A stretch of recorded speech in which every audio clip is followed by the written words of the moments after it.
Bearded dragons. They're cute, they're full of personality, but what does it actually take to have one as a pet?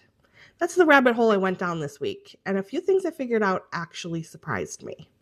First, I went to look for a tank. I thought, okay, I want to get my lizard the best little lizard mansion I can find. But it turns out they want more of a sprawling ranch style home instead.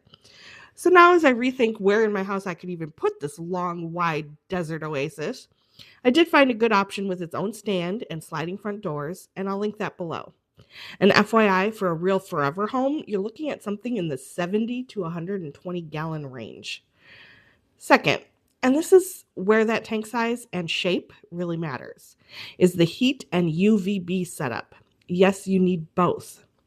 You're supposed to create heat zones across the tank, one side cooler and a little cave or hide, and the other side hotter with a nice basking space.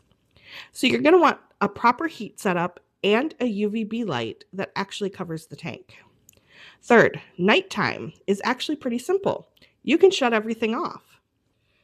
As long as your house stays above 65 degrees Fahrenheit, your beardy will sleep like it's a cool desert night.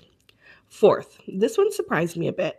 Pet stores might be wrong about calci sand. It can actually be unsafe, and honestly, just more work for you as a beginner. You're going to want to stick with something simple starting out. Fifth, their diet changes as they get older. Not what they eat, but the ratio. As babies and juveniles, they're basically all about the bugs. You still offer them their little salad every day, but they're probably going to ignore it.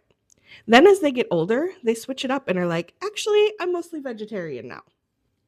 And you're going to want to use calcium powder. That's one of those things that really matters long term. Sixth, gut loading. That sounds kind of gross to me, but it just means feeding the bugs before you feed them to your dragon. So your beardy is actually getting better nutrition. And seventh, hydration. They don't really get it from drinking water the way you'd expect. Most of it comes from their food and maybe an occasional bath. So to summarize, if you just want the basics, you want a wide tank, heat plus UVB, a simple substrate, bugs to greens over time, and calcium powder. That's really the foundation. I know this can feel like a lot at first. I definitely went down a few rabbit holes trying to figure it all out. But once you break it down, it's actually pretty simple. And from everything I've seen, they seem like really fun, rewarding pets. I put all this plus more into a simple guide with links to everything I mentioned, so you don't have to go digging. I'll link that guide below if you want it all in one place. And if you want more content like this, be sure to subscribe and stick around for more. Let me know in the comments what other topics you'd like to see me investigate.